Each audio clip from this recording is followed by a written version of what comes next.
दोस्तों बार बार फार्मूला याद करते हो फिर भूल जाते हो, आपकी सारी मेहनत बेकार हो जाती है। दोस्तों मेरा कहना ये है कि फार्मूला याद करना ही क्यों। अगर आपको किसी भी टॉपिक का कॉन्सेप्ट अच्छे से क्लियर है तो वहाँ पर फिर याद करने जैसा कुछ भी नहीं है।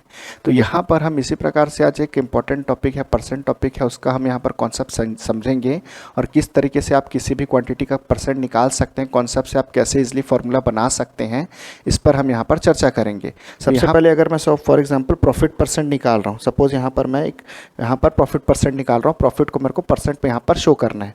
तो यहाँ पर ना फ्रैक्शन बनाएंगे तो न्यूमरेटर में ऐसी वैल्यू आएगी जिसको आपको परसेंट में शो करना है। ठीक है, क्या बोला मैंने, न्यूमरेटर में ऐसी वैल्यू आएगी जिसको आपको परसेंट पे शो करना है। तो यहाँ पर प्रॉफिट परसेंट है, प्रॉफिट को मेरे को परसेंट में शो करना है, तो यहाँ पर न्यूमरेटर में क्या आ जाएगा, प्रॉफिट आ जाएगा।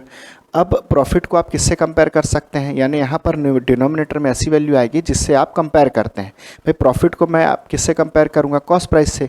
मान लो आपने 100 रुपये लगाया है और आपको रिटर्न 120 रुपये मिला, तो आप बोलेंगे भाई मैंने जितना इनपुट लगाया था मेरे को उससे ज़्यादा पैसा मिला। तो आप किससे कंपेयर कर रहे हैं, इनपुट से, जितना आपने लागत लगाया उससे कंपेयर कर रहे हैं। तो प्रॉफिट को बाय डिफ़ॉल्ट किससे कंपेयर किया जाता है, कॉस्ट प्राइस से। तो नीचे आपका क्या आ जाएगा, कॉस्ट प्राइस, और फिर इस फ्रैक्शन को परसेंट में चेंज करने के लिए इंटू 100। तो यहाँ पर आपका प्रॉफिट परसेंट का फॉर्मूला बन गया। तो इस तरीके से ना किसी भी क्वांटिटी को आप परसेंट में शो कर सकते हैं। बस आपको ध्यान क्या रखना है कि यहाँ पर न्यूमरेटर में ऐसी वैल्यू आएगी जिसको परसेंट में शो करना है, डिनोमिनेटर में ऐसी वैल्यू आएगी जिससे आप क्या करते हैं, कंपेयर करेंगे, ऊपर वाली क्वांटिटी को जिससे आप कंपेयर कर रहे हैं। तो चलिए हम सारे ऑप्शन को देख लेते हैं कि एक एक करके कि कौन सा ऑप्शन सही है कौन सा ऑप्शन गलत है। तो देखिए यहाँ पर आपका मैं इस प्रॉफिट परसेंट को ऊपर ले जाता हूँ, पी परसेंट बराबर ये लॉस परसेंट का साइन है। यहाँ पर जो क्वेश्चन में डाटा दिया उसके आधार पे loss percent into 100 upon loss, ये नीचे आ जाएगा, इंटू कॉस्ट प्राइस। तो देखिए प्रॉफिट परसेंट का फॉर्मूला देखेंगे तो यहाँ पर आपके पास क्या है, profit upon cost price into 100 है ना। न्यूमरेटर में आपका प्रॉफिट है लेकिन न्यूमरेटर में यहाँ कहीं भी प्रॉफिट नहीं है। 100 अपॉन सीपी तो ठीक आ रहा है लेकिन न्यूमरेटर में कहीं प्रॉफिट नहीं है और डिनोमिनेटर में ये लॉस आपका नहीं आना था। तो इस हिसाब से फार्मूला आपका गलत है, ये जो फार्मूला गलत लिखा है।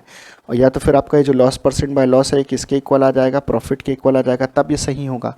तो भाई प्रॉफिट तो इक्वल होगा नहीं लॉस परसेंट बाय लॉस के। तो यहाँ पर ना यही ऑप्शन आपका क्या है, गलत है। करेक्ट आंसर क्या होगा आपका, ऑप्शन ए।